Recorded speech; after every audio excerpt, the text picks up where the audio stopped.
I am a firm believer that men by and large are not attracted to women because of the money that she makes. Like biologically, that's like not a thing. Generally speaking, men are looking for women that are fit, feminine friendly, whereas women tend to be more attracted to men's resources, the longevity that they can provide, the comfortability that they can provide, etc., especially as they age. With that said, however, I see more men who are starting to have financial caveat among the women that they want to date, not because they are necessarily more attracted to women that have more money or attracted to women because she has a great career as a boss babe, but because they're just tired of dealing with broke women who are dusty and trying to do the whole sprinkle she-raw 7 and are just toxic as hell. So I came across this video of this guy who explained why he didn't want to date broke women anymore, and I want to look at it because in 2025 this is more relevant than ever, especially when you have just mass layoffs that have exponentially impacted Black women. This is super relevant. So let's hear what he has to say and then we'll go from there. So that's another thing. I'm about to start screening. Just like if you on Section 8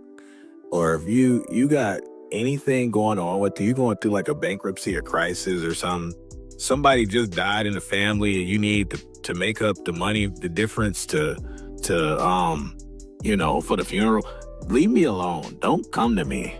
That's probably coming from a place of experience. Without me even knowing what else he's gonna say, I'm assuming he's dealt with some broke women in the past. Maybe they look good or whatever, but he started getting to know them and it was too much energy, especially today with this whole dark feminine era going in and all these dating coaches going out there trying to coach women on how to get money from men and use all these manipulation tactics and doing spells, and it's just weird. Now men, if they are dealing with a broke woman, they unfortunately have to take that into consideration. Again, not because they necessarily are attracted to a woman's pocketbook as much as they are concerned about whether or not she is looking at him as an ATM, as her insurance policy. It's sad, but that's really something that's going on today. But let's continue. I don't need those problems. Go to your family first. Why is the first instinct to go to a nigga that you don't really know like that?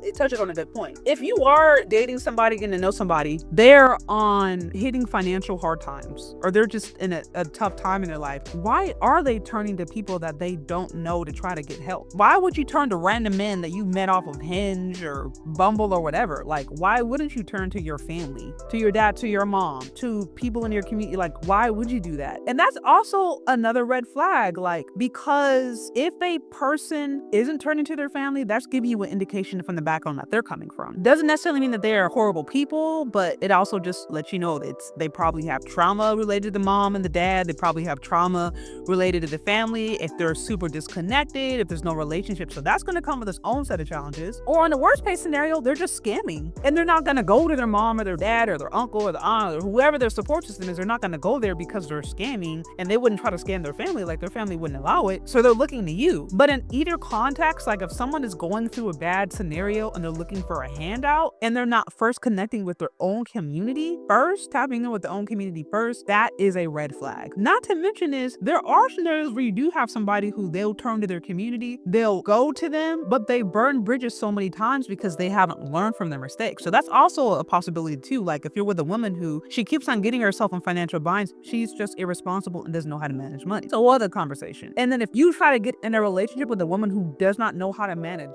money and she's trying to take your resources, whoo, that's a headache. Yes. Okay, let's continue. To ask you for money? Ask, yes. What the where your family at? Where's your friends at? Like, aren't those the first people that you should, think toward even moving to? Like, don't come to random guys. I hate that shit. Like I said, I'm about to start an application process. The application, that's not going to work out very well. You try to date somebody and then you send an application, he's probably playing around, but he's making a good point where it's like, now you have to, especially if you're a dude that's on your money, like you have your career together, you unfortunately have to be more guarded. And I've actually observed this. I remember talking to a friend of mine the other day. She's dating a successful engineer at Google and she's a dance teacher. Not a bad thing, but there's a significant difference in the significant difference in the amount of money being made. And I know when they first started dating, she was a little surprised that he was kind of having her pay for stuff because she's like, what's going on? But then he had to explain he had been taken advantage of in the past and he wanted to ensure that the relationship was real. She understood, so she was able to acquiesce. And to me, that's like, you're a good person if you can understand that. But it's a real thing. And here's the thing that I've noticed too. Men, like, generally, they don't mind sharing their money and their resources. They don't mind. They'll happily do it without a problem if they feel like they're going to be respected, if they feel like they're going to be honored and loved. Most men, and of course there's some cheapskates out there, or people, toxic men. I'm not saying that doesn't exist, but I'm just saying, generally speaking, if you're with a good guy, he doesn't mind sharing his money with his lady. It's just we've cultivated an environment where so many people are out, they're just trying to use people for just using. Women are trying to use dudes with ATMs, and then guys are understanding this, so they're trying to just use women for sex, and it's a mess. And so now you got people who got to be more guarded because it's just cutthroat. And I can understand that a man needing to take safeguards to ensure that he is with a woman who wants to be with him and really loves and respects him, not just his pocketbook. That's a real thing. Like, they try to guilt trip you into giving them money. And I feel like Yeah, absolutely not. If a woman starts trying to shame you into giving you money, absolutely no way. Especially if you guys aren't committed, you're just talking, that's a huge red flag. It's like, get rid of her. the new norm. Like, they just utilize niggas for money, bro. I'm not with that. I'm not with. What were you doing before I even came into the picture? How were you surviving? What were your means of survival? Right. Well, another guy probably. Shit. Yeah, and the cycle continues. It's like, this guy's done paying my bills now. It's the next guy, right? It's like you're in rotation. There's the next guy paying my bills. Yeah, no, literally, he asked, what were they doing before? They were having another dude pay the bills. They were on some sprinkle stuff. That's what they were attempting to do. I mean, I remember seeing a video not too long ago of a woman who was bragging about never having had a job, and she was 25. And she was just basically talking about how she is teaching women how to ask for money from men. Like, it just was insane. And I'm like, at what point did being jobless become bragging rights for women? Like, I thought we were out here trying to be boss babes and have our own money, our own industry, our own bag, pull our own weight, and then now we're bragging about being jobless? Like, wouldn't you be a bum if that was a dude? Get online talking about, oh, I haven't had a job and I'm 26, I just get money from women. He will be called all kinds of bums and dusties. What he said is real. There are women out here on some sprinkle nonsense, listen to too much She-Ra 7, thinking that they're gonna get the bag and that's gonna be easy, it's gonna be no strings attached. And you really think that a man who has worked that hard, gaining all this wealth, gaining his career, you really think that he's just gonna give it over to you scot-free?